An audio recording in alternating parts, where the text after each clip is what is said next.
Dionysus, the god of wine, didn't like to be lonely. He was surrounded by satyrs and by maenads. He loved to party. And you can't party alone. No, you can't party alone. And of course, those satyrs would become tired sometimes after they drank a bit too much. And that's exactly the subject of the Barberini Faun that we're looking at. Now, a satyr is not a human being. He may look human to us, but he's, in Greek mythology, part animal, really. That's right, he's a subhuman. The hierarchy of the gods were the gods of Mount Olympus at the top. Then you had heroes that were half divine and half human. Then you had humans, and then you had subhumans, and even below that, monsters. A satyr would be a subhuman, and if you look really closely, you can tell that although he looks quite human in most ways, he's got a tail, pointy ears, and sometimes this is even represented with hooves. Yeah, you can see the tail actually coming from behind his left thigh. That's where I first noticed it. And for the Greeks, these particular subhumans, the satyrs, were half civilized and half wild. And so it was a wonderful way to express the uncultivated, the kind of barbaric qualities of human nature.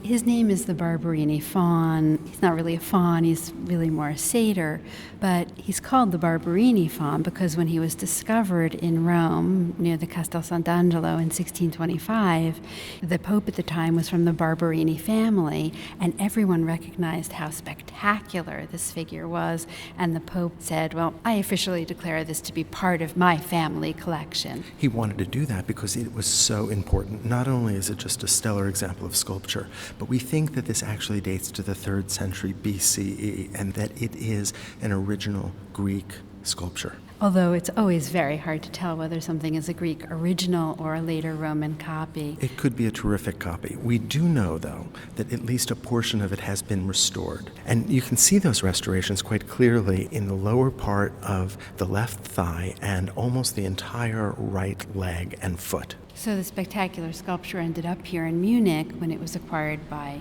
Prince Ludwig of Bavaria in the early 19th century. Quite a sculpture to add to his collection for his new museum. It's an amazing thing to think that this was likely found in the moat of Hadrian's tomb in what is now Castel Sant'Angelo in Rome. I imagine people were vying to purchase this. It's incredibly erotic. This figure has his legs spread. He's in a drunken, half-sleeping, half-awake state. Well, you can see that in his body. On the one hand, it's absolute exhaustion. He is just dead tired. But on the other side, you can see the agitation of his body. There's tension there. Look at that right leg, the way it's pushed up. Now, that part is a restoration, but we know that that's pretty much the placement because of the rock on which it sat.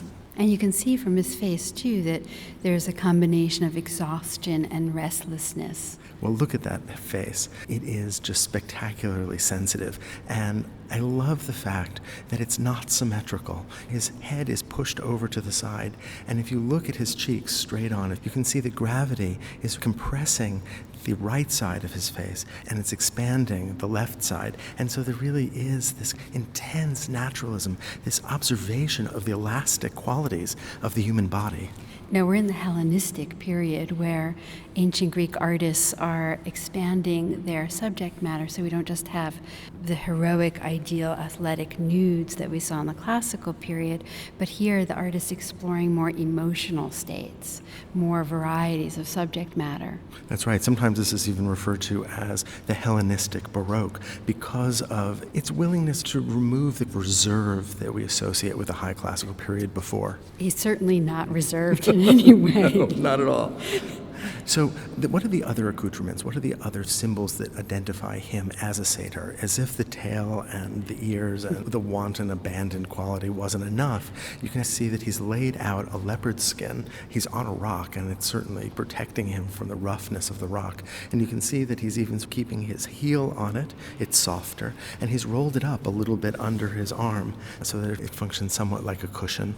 Although it is a little bit hard for me to imagine him walking up to this rock, laying down the leopard skin, and then somehow lying on it. No, it's a conceit. It is. So you said that this is Hellenistic, and it certainly is in so many ways, but it is clearly informed by the classical tradition that had come before it. In terms of its treatment of the human body and its attention to musculature and anatomy. Absolutely, and I think that's really clear in the torso. We can see the folds of his flesh in his abdomen, or the careful articulation of the muscles in the shoulders and the armpit. This is an amazing understanding of human anatomy. But it is also a little bit off kilter. You can see that the rib cage is pushing a little bit to his left, and so the whole thing has a gentle turn to it, making it even more complex. There is a turn in the torso, and we see that in other ancient Greek sculptures like the Belvedere torso.